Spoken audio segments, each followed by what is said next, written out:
Hi, I'm Hal Roberts. This is Bridge City News. Here's some of the top stories we've been following. Conservative leader Pierre Poilievre and Prime Minister Justin Trudeau got into a heated exchange as the rising cost of living was discussed once again. Alberta's taking back constitutional jurisdiction from Ottawa for handling charges under the Firearms Act. Justice Minister Tyler Shandro will explain. And we have a special year-end one-on-one interview coming up with Lethbridge Mayor Blaine Higgin. Your nation, your province, your southern Alberta. From the heart of Lethbridge, it's Bridge City News with Hal Roberts. Thanks so much for joining us. Federal Conservative leader Pierre Poilievre says this Christmas will be very tough for many of us who are finding it difficult making ends meet. He pointed to the huge increase of Canadians who are now accessing food banks. He says Canada is broken and the Trudeau Liberals need to do more to help us. We wish everyone a Merry Christmas, but it won't be merry for a lot of people. 1 in 5 Canadians are skipping meals. There's a 20% increase in the cost of a turkey dinner for the average family. And one Ontario Food Bank CEO said clients are telling us they're considering medically assisted dying or suicide because they can't live in grinding poverty anymore. This is after 7 years of this Prime Minister. He can promise whatever he wants, but these are the results he's actually delivered. How does he justify the $4.6 billion of waste when people cannot afford to eat? We know Canadians are facing difficult times, but we also know Canadians continue to step up for each other. But that's why this government has continued to move forward with direct supports for Canadians, whether it was doubling the GST credit for 6 months that gave hundreds of dollars more in the pockets of 11 million families, whether it was moving forward on rental supports and dental supports for low-income Canadians.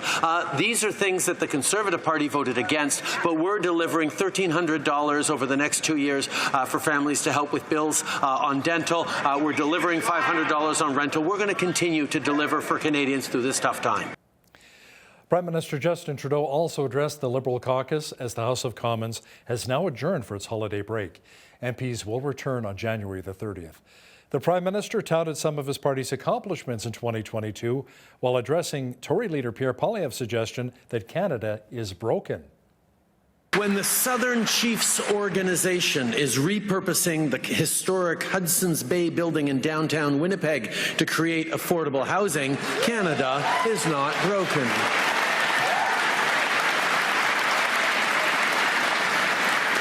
When Reut, a mother of 3 young children in BC, tells me that she's now able to go back to work full-time because childcare fees have been cut in half this year, Canada is far from being broken. The Alberta government is giving doctors more money to help deal with inflation and so they don't shut down their practices here in the province. Officials say it'll be a 25% increase to a program that subsidizes business costs. That'll create a boost of $20 million annually. Health Minister Jason Copping says this is in addition to the $80 million the government currently invests in the program. So it's roughly a 25% increase in the total value of the program. For an individual doctor, the payment rate will increase from $2.95 to $3.59 for eligible patient services provided in a physician's office or a diagnostic facility. On average, it will mean an extra $2,300 for each physician annually. And the change will be retroactive to April 1st, 2022. The government of Alberta says our province's Attorney General has issued a protocol for dealing with charges related to the federal firearms ban. A couple of years ago, Ottawa banned more than 1,500 types of firearms and put an amnesty in place until October of next year. When that amnesty expires, law-abiding Albertans could face jail time under the criminal code simply for possessing property they legally purchased. Officials say with Alberta taking back constitutional jurisdiction for handling charges under the Firearms Act, Alberta's Crown prosecutors will now decide whether or not to pursue those charges. Justice Minister Tyler Shandro says that Albertans should not automatically be considered criminals because they own a firearm that was legally purchased and possessed. Shandro says the Trudeau Liberals' Bill C-21 is a very political bill and does nothing whatsoever to address crime. Originally, when Bill C-21 was proposed, they had this fig leaf that they were trying to claim that this had nothing to do with targeting hunters or farmers or sports shooters. And I think we've seen that fig leaf being taken away with these proposed amendments. This is very political. This is not about targeting safety. This is not about targeting reducing gun crime. They're proposing to remove mandatory minimums for a variety of offenses, including weapons trafficking. They are failing to do anything about the illegal smuggling of firearms across the border. If this is about keeping our community safe, there are a lot more reasonable measures that need to be taken before or instead of the proposed ban on firearms that are included in the OIC, but also in C-21 and those most recent proposed amendments. The Alberta NDP is introducing a bill they say would freeze car insurance rates for a year. Justice critic Irfan Sabir says Bill 206 is needed right now since Albertans are paying some of the highest auto insurance rates in the country. In some cases, keeping a car on the road in Alberta costs more than double what it would cost in British Columbia. This means thousands of dollars in additional costs for Alberta families who are already struggling with the worst cost of living in 40 years. How did we get here? In 2017, our NDP government put a cap in place, so premiums could go up only by 5% a year. But after the UCP took power, they did a favor for their friends in the insurance industry, removed the rate cap, and premiums soared. A recent report released by ICBC says an 18-year-old insuring a 2012 Honda Civic in Saskatchewan would cost about $1,100 a year, while here in Alberta, the same coverage would cost $5,900. Lethbridge City Council voted this week on allocating $325,000 towards an overnight comfort centre at Streets Alive Mission. The funds would help many of our most vulnerable during the cold winter months. The vote at Council was 5-3 for the motion. Now, one member on Council who voted against the motion was Lethbridge Mayor Blaine Higgin. I asked Mayor Higgin why he voted no to the comfort centre.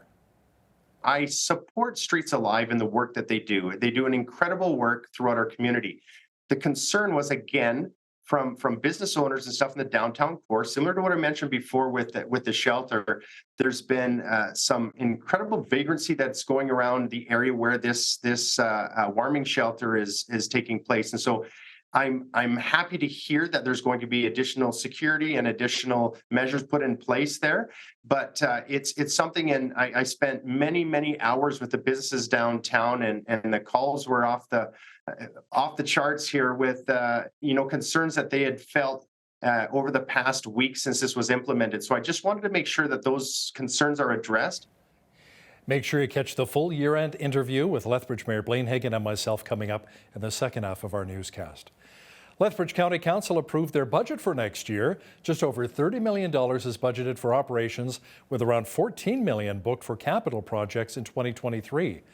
Officials say funding will support a wide range of projects, including the replacement of the community playground in Shaughnessy, the upgrading of 2 bridges and roads, also stormwater and sewer upgrades. Officials say the increase in tax support required will be 5.125%. Well, it was a fairly mild day here in Lethbridge, but we had some of those gusty winds, which gave us cooler wind chill values. Jeanette Rocher is in now with an early peek at the forecast. Jeanette, if we think it's cold now, just wait until next week.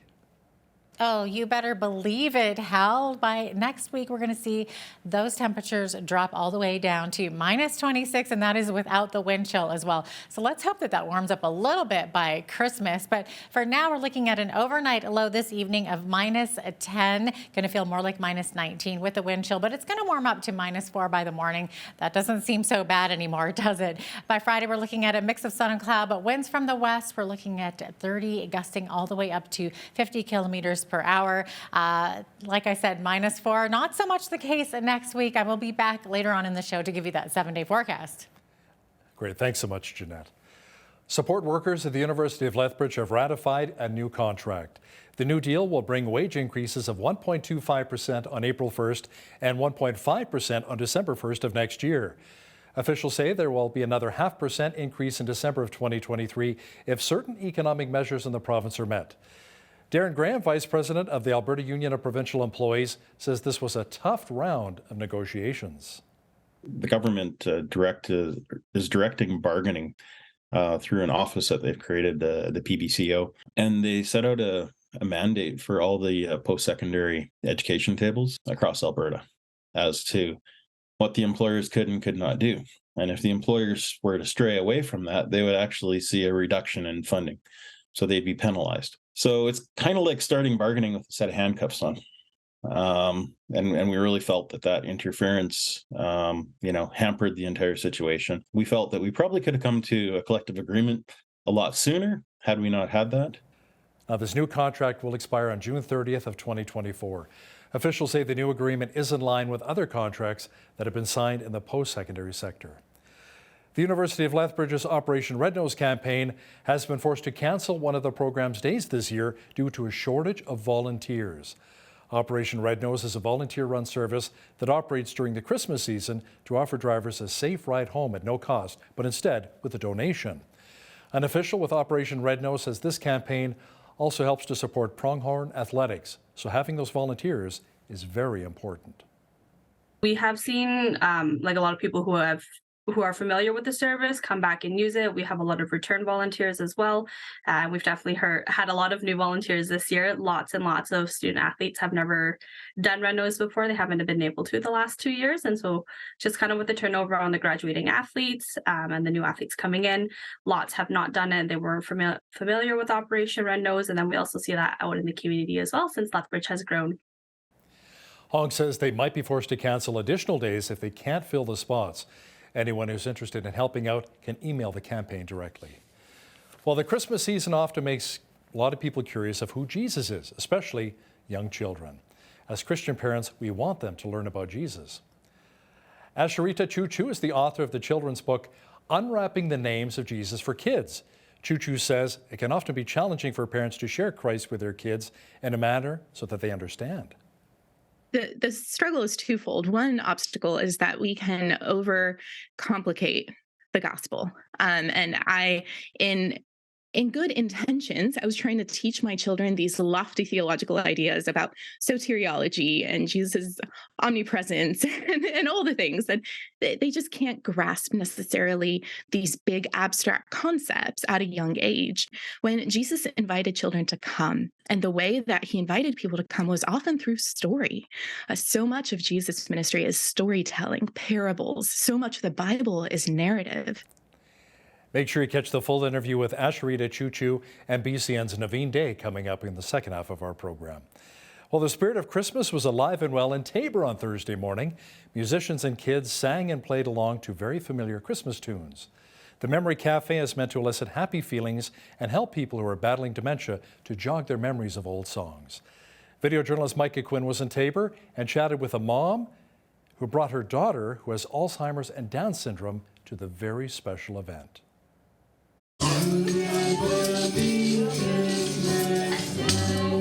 Shelley McGarry and her daughter Chelsea danced and sang the morning away during a Memory Cafe session at the Taber Public Library. Chelsea was diagnosed with early onset Alzheimer's disease when she was just 19 years old. My daughter reacts very, very well to music, and while there's typically no speech, I always joke and say, if you could sing what you would like her to do, you can get her to do most anything. And you see that apparent today in that she's singing every word of the songs. Local musicians Duncan and Lindsay serenaded the crowd with Christmas jingles as kids played along with various instruments. Caitlin Weaver, the Outreach Services Supervisor for the Family and Community Support Services based out of Taber, says funding for the Memory Cafe was brought in from the Rural Development Network based out of Edmonton. We wanted to offer a program for seniors who are experiencing dementia or Alzheimer's or maybe had a stroke that impacts their memory, as well as their care partners, so anybody who is supporting them.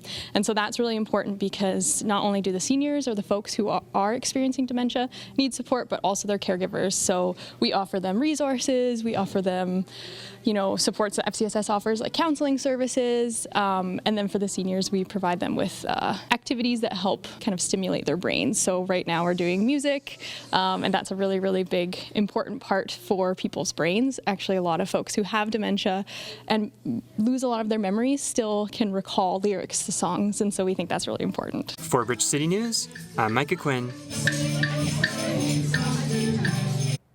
What a beautiful story. The Manitoba government is beginning an income support program for those with disabilities. Families Minister Rochelle Squires says it will be separate from Manitoba's General Employment and Income Assistance Program. It will, however, offer similar financial and health benefits. In addition, she says clients in the disability program will see increased benefits of around $100 a month, laundry and phone allowances, and the ability to earn up to $12,000 per year without any reduction. The Ontario government announced that it will be providing free naloxone kits along with training for those kits for the workplace. The province's Minister of Mental Health and Addictions, Michael Tobolo, says the kits are sorely needed as the rates of opioid overdoses continue to increase. It's estimated that 1 in 3 people will experience a mental health and/or an addiction issue in their lifetime. And we know the pandemic has had an impact as well, leading to an increased demand for mental health and addiction services and supports in every part of the province. Our government takes these mental health and addictions challenges very seriously. We delivered up to $194 million in COVID-19 emergency funding for mental health and addictions. Recognizing the impact of the pandemic on people with substance use disorder, we also established an addictions recovery fund earlier in 2022. This $90 million investment will support hundreds of new addictions treatment beds, helping to stabilize and provide bed-based care for approximately 7,000 clients per year. Larissa is 10 years old and she has cerebral palsy. Her family in Brazil has felt imprisoned by both poverty and disability. Fortunately, the Christian organization Wheels for the World came to her rescue. When Larissa received her custom-fitted wheelchair, she and her grandmother also heard the good news of Jesus Christ. This is their story. A Lalazinha veio nos presentear que ela nasceu portadora de deficiência, né? A deficiência dela é paralisia cerebral. E esse presente aí maravilhoso que Deus nos deu, me deu para cuidar. Situação muito conturbada na época da minha filha. Então eu comecei a cuidar dela com mais ou menos 3, 4 meses. I know Anna has been through a lot. Her life has been caring for her granddaughter. As our seating team was working on Larissa's wheelchair, she was so full of joy. She got to see people on their hands and knees working on her wheelchair. It's a joy for us to be able to work on these chairs. We know what freedom comes from providing a wheelchair to someone who has never had one. It was a special moment for Larissa and Anna to both accept Jesus together as their Lord and Savior. You just saw a weight being lifted. It was so exciting and beautiful to watch. Isso, obrigado, né? Muito obrigado mesmo. Que Deus abençoe a cada um de vocês. Está se movendo, que é projeto bom, eu vou chorar. Such a nice story. It was also nice that we were able to inch closer to the freezing mark today across much of southwestern Alberta. We should enjoy the mild temperatures while we can, since it'll be getting much colder fairly soon. Complete weather details are coming up.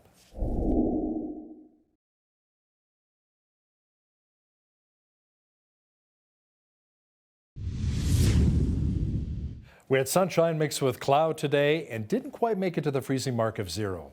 Jeanette Rocher is here now with all of the weather details. Jeanette, the colder temperatures and more snow may be on the way? Yeah, we are going to be seeing more snowfall come Saturday, and then, of course, that drastic drop in temperature by next week. But into Friday, we're looking at -4, not so bad, still seasonal. Into Saturday, -10 with some snowfall. Into Sunday, that's where things are going to change quite a little bit. -19 is the high for that day, and then down to -23 on Monday with mainly sunny skies. We're going to see some snow again develop on Wednesday and Tuesday. -26 for for Tuesday and minus 25 for Wednesdays. And look at those overnight values, minus 29, minus 30. I can't even look at them. Our average high for this time of year is 0, average low minus 12. We were looking at, for the almanacs tells us that in 1962 we had a high of 16 degrees and a record low of minus 33 back in 1964. Sun rose this morning at 8:22 and our sunset this afternoon at 4:31, giving us 8 hours and 9 minutes of daylight. Okay, so let's take a look at the highs across the nation. Starting on the west coast, Victoria seeing mainly cloudy skies tomorrow, 5 degrees the high, 4 the high, and Vancouver tomorrow. Actually going to be feeling a bit of wind chill there, though. Lots of sunshine, though. Edmonton seeing a 60% chance of flurries, minus 1 the high there, minus 1 also in Calgary with a mix of sun and cloud. As we look to the rest of the prairies here, we're seeing a minus 15 in Saskatoon. Saskatoon seeing a chance of flurries, minus 16 also in Regina. Regina expecting some snowfall tomorrow as well as in Winnipeg. Going to see the white stuff as well, minus 8 the high there. Over in central Canada, Toronto seeing a chance of snow mixed with rain, drizzle, 2 degrees the high there, 0 the high in Ottawa.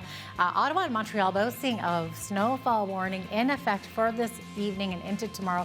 Could see 5 to 10 centimeters of snow in those cities. 3 degrees the high in Fredericton with snowfall expected.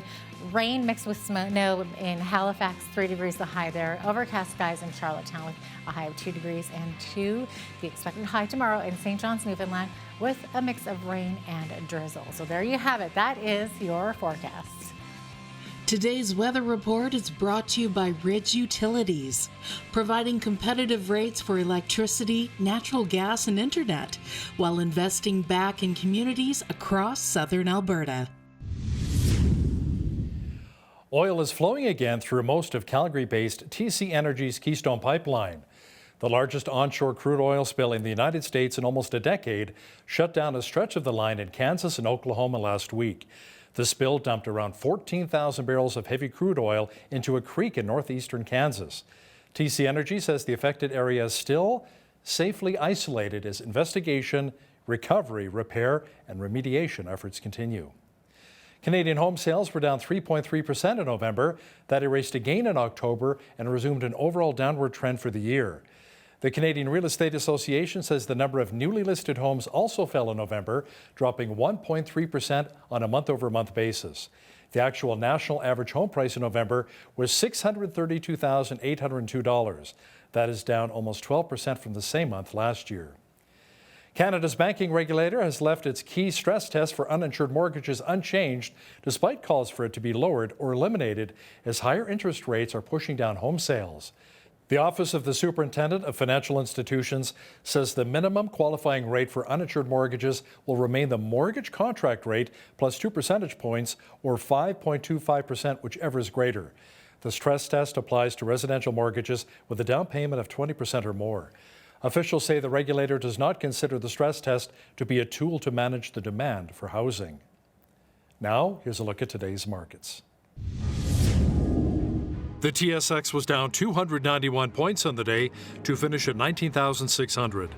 The Dow was down 764 points to 33,202.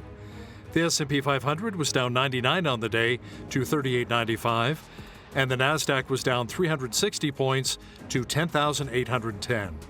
West Texas Intermediate Oil was down 91 cents to 76.37 US per barrel. Natural gas was up 45 cents to $6.88 US. Gold was up 4 cents to $17.76.89 US an ounce, and silver was even on the day at $23.08 US an ounce. Feed wheat is at $12.11 per bushel, barley's at $9.58, canola's at $19.63, and corn is at $11.48 per bushel. Live cattle were down 45 cents to $154.05. Feeder cattle January contract was down 55 cents to $183.05, and lean hogs were down $1.75 to $81.65. The Canadian dollar was down slightly over the past 24 hours to 73.18 US.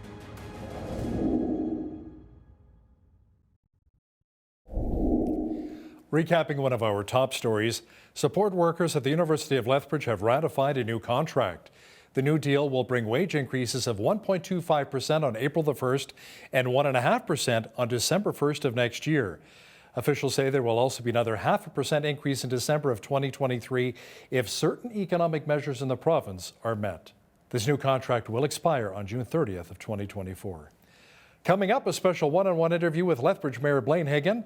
We'll talk about some of the biggest issues our city faced in 2022 and what we can look forward to potentially seeing in 2023. Listen, if you see news happening in your community, be sure to send us an email at info@bridgecitynews.ca. We'd love to hear from you.